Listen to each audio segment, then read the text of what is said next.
Hello everyone and welcome to another video. My name is Lance and today we're taking another look at Bloodborne and some of the creatures and characters that were removed from the game prior to release, now lovingly restored to varying degrees to their original playable states. Now, as I've said in the past, it's impossible to know exactly where these creatures were ever intended to be used or how exactly they would have ever been intended to behave, but this is the best I can replicate based on my various attempts to bring them back to life. Once again, I'd like to thank Sanad SK, because thanks to the hours upon hours of research he was happy to donate to the cause, I've been able to achieve what you see in these videos with far less trial and error than would have otherwise been necessary.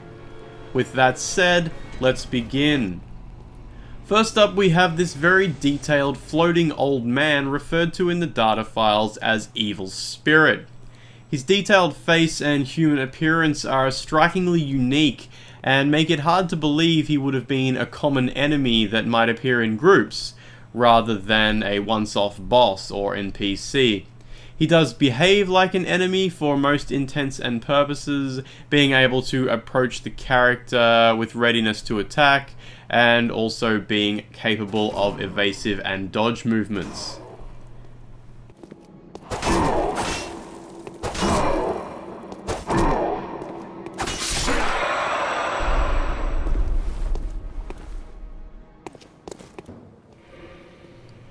He turns mostly invisible from time to time as well, and I'm fairly confident in saying that whatever kind of attack he was once capable of doing would have involved actually floating inside the player character, maybe to imply some kind of invasion into the player's body, or to perhaps inflict some kind of status ailment.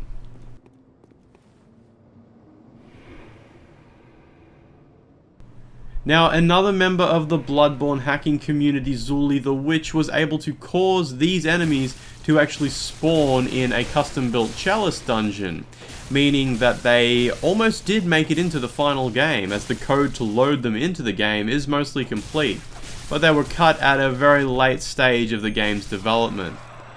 Either way, it looks like this behavior we see here may be the most we ever get to see from these unusual creatures.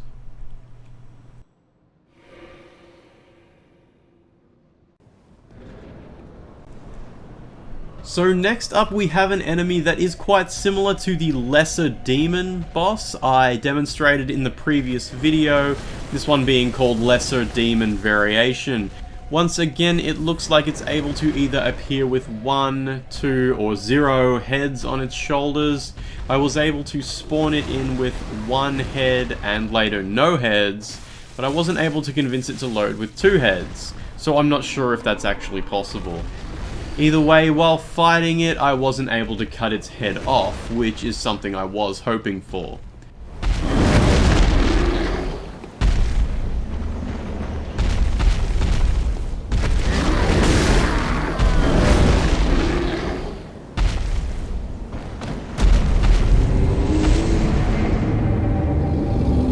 It behaves fairly well, although it does get stuck in a few weird behaviors from time to time and will stop fighting, depending on the situations I put it in.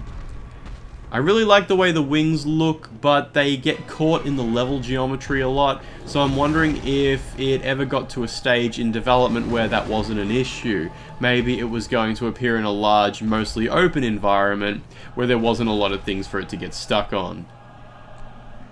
Anyway, as I've said with quite a few of these cut enemies and creatures, it doesn't really look like it would fit in too well with the aesthetic of the final game, and it was probably mostly left over from earlier concepts. Okay, so now we're going to take a look at what is probably my favorite cut enemy so far. It doesn't look like much, but fighting this thing was actually a lot of fun.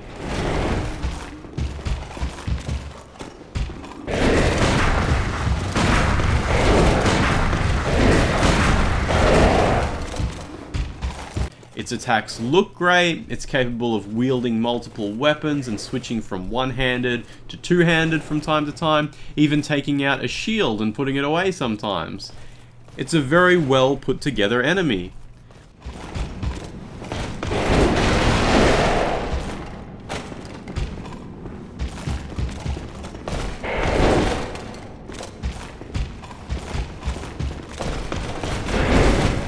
I love how it uses the gap in its shield to poke its weapon at you.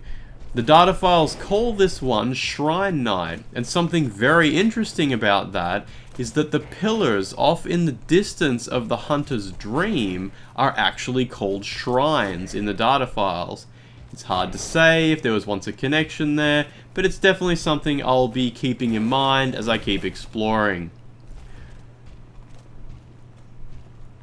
So yes, I was able to convince the game to load in a few cool variations of the Shrine Knight, and I ended up recording a lot of video of it because it was genuinely a very cool enemy.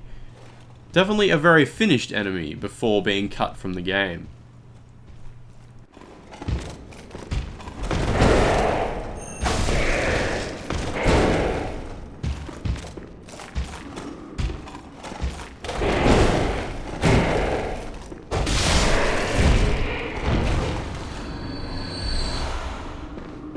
He is another fairly interesting enemy that can also use many different weapons and also swap in a shield from time to time, and one that feels like it might even fit better into Bloodborne's world. This creature is called Avatar A, and has a lot of variations in the code such as Basic, Spear, and Sorcerer. So on a gameplay level, the enemy works fairly well and it's got a nice design. It also sometimes appears wearing armor and sometimes without. However, more comically, there are many instances where it can be placed into the game in ways that it's unable to handle very well at all, and not only has massive graphical glitches, but it even has these numbers floating above it that are likely in place to help with debugging. Still, even in this situation, it's able to put up a decent fight.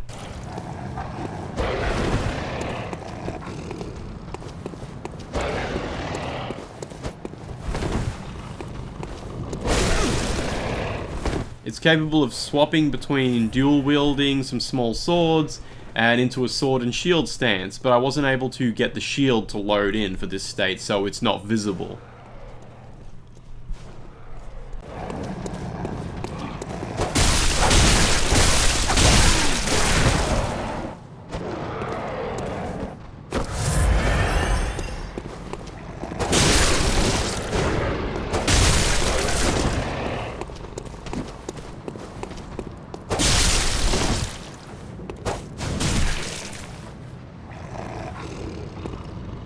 Last up here we have something a little less threatening. These weird crawling eggs are called screamers.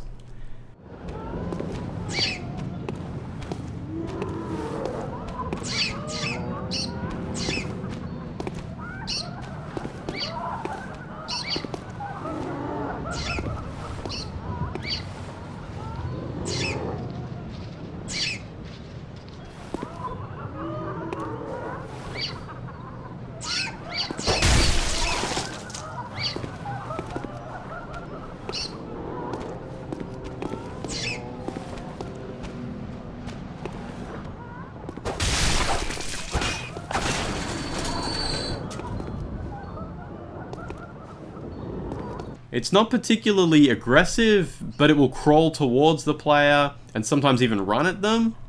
It doesn't seem to have any attacks, and it will even start waving around and disappear sometimes, kind of like a crystal lizard or wandering madness, which makes me think that they could have potentially been an equivalent to those at some point.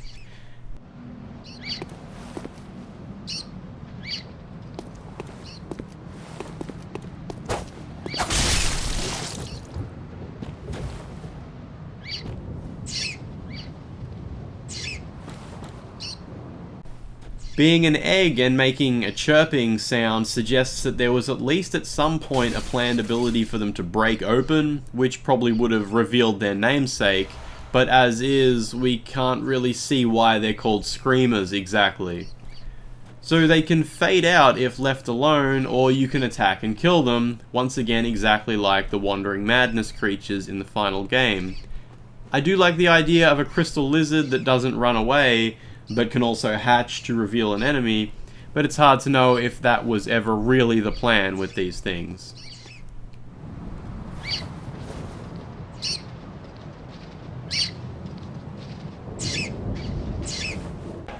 So I hope you enjoyed a look at 5 more creatures and enemies that didn't make it into the final game, and I promise you I have a lot more left to reveal, not just cut creatures, but many details that are hidden in environments, and tons of unique perspectives on familiar places. So with that said, please do be sure to subscribe to the channel if you want to see more, and if you have anything you would like to see in particular in an upcoming video, please let me know in the comments. Once again, for a behind the scenes look at how this video was put together, be sure to follow me on Twitter at manfightdragon, and either way, thank you for watching. I'll see you next time.